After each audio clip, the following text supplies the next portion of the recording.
प्रिय छात्र छात्राओं, आप सबों को शिक्षक दिवस के अवसर पर शिक्षक दिवस की ढेर सारी शुभकामनाएं एवं मेरा स्नेह एवं ढेर सारा आशीर्वाद।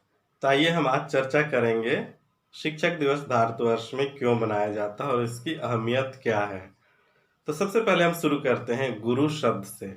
यह दो अक्षरों से बना है, गु और रू। तो गु का अर्थ होता है अंधकार और रू का अर्थ होता है मिटाना।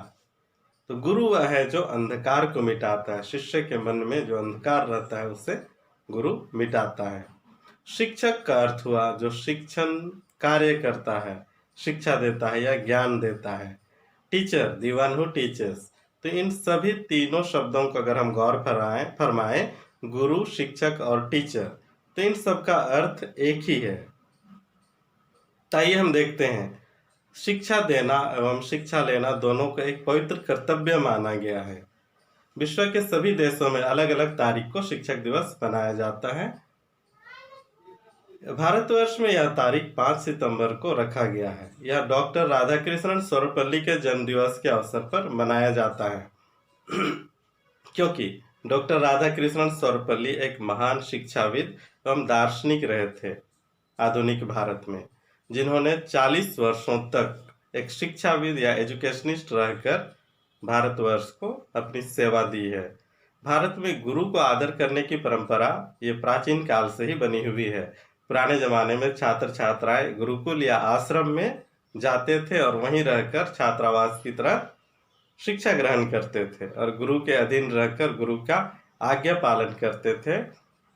गुरु से धनुष विद्या, खेती बाड़ी, युद्ध विद्या, धार्मिक, राजनैतिक एवं थोड़ी बहुत अर्थव्यवस्था की शिक्षा ग्रहण करते थे ताकि वे अपने घर वापस आकर या अपने राज्य वापस आकर समाज को, देश को, अपने परिवार को बेहतर सेवा दे सकें।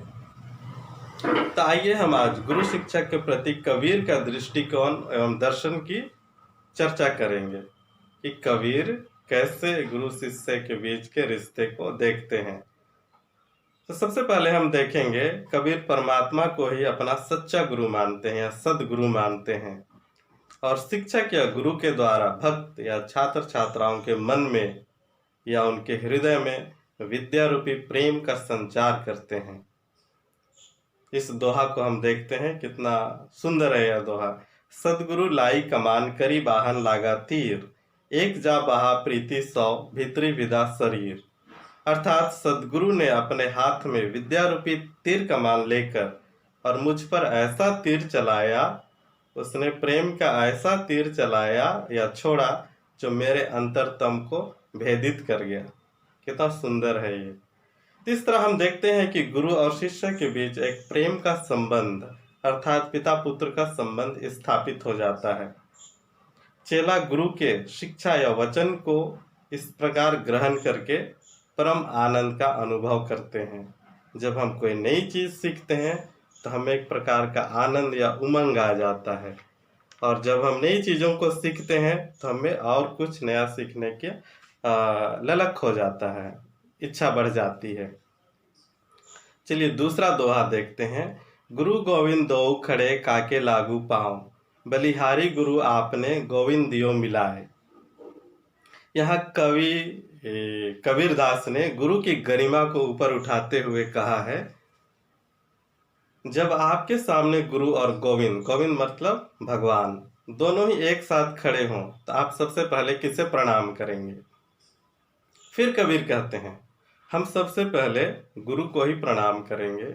मैं गुरु को ही पहले प्रणाम करूंगा, जो भी कि गुरु से बड़ा भगवान है, फिर भी मैं गुरु को ही प्रणाम करूंगा क्योंकि उन्होंने ही भगवान तक पहुंचने का रास्ता मुझे या ज्ञान मुझे दिया है।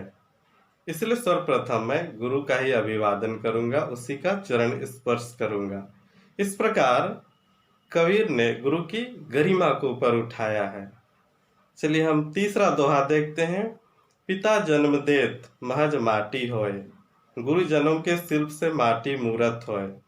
कबीर ने एक शिक्षक को एक भविष्य निर्माता के रूप में प्रकट किया है, एक राष्ट्र निर्माता के रूप में यहाँ प्रकट किया है और कहते हैं, पिता एक बालक को जन्म देकर दुनिया में लाता है तब बालक या बालिका एक कच्ची मिट्टी के समान होते हैं।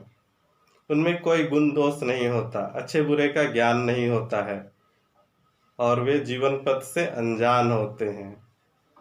जब छात्र छात्राएं गुरु के संपर्क में आते हैं या शिक्षक के संपर्क में आते हैं, तब शिक्षक उनके गुणों को या टैलेंट को पहचान कर, परख कर, तराश कर उसे मूर्ति या सज्जन मानव का रूप देते हैं, जिससे वे अपने जीवन का निर्माण कर सकें और जीवन में सफल बने और अपना जीवन यापन सफलतापूर्वक कर सकें। चलिए हम लोग चौथा दोहा देखते हैं। गीली मिट्टी अनगढ़ी हमको गुरुवर जान, ज्ञान प्रकाशित कीजिए आप समर्थ बलवान। अर्थात ज्ञान प्राप्त करने के लिए छात्र छात्राओं को चाहिए कि वे विनम्र बने, घमंडी ना बने और अनुशासित हों और ज्ञान अर्जित करने के लिए हमेशा तत्पर रहें, कोढ़िया ना बने। कबीर कहते हैं, गुरुवर आप हमें कच्ची मिट्टी समझकर या कच्ची मिट्टी जानकर ही हमें ऐसे सांचा में ढालिए कि हमारे भविष्य का निर्माण अच्छी तरह से हो, हमारा भविष्य एक सुंदर घड़े की तरह हो, पका हो, मजबूत हो।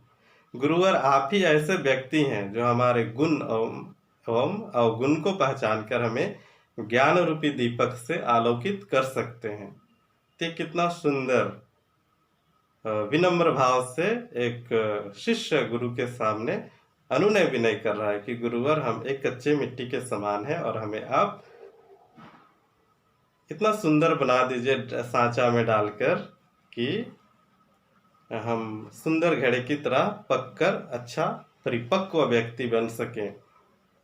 चलिए हम लोग देखते हैं अगला दोहा।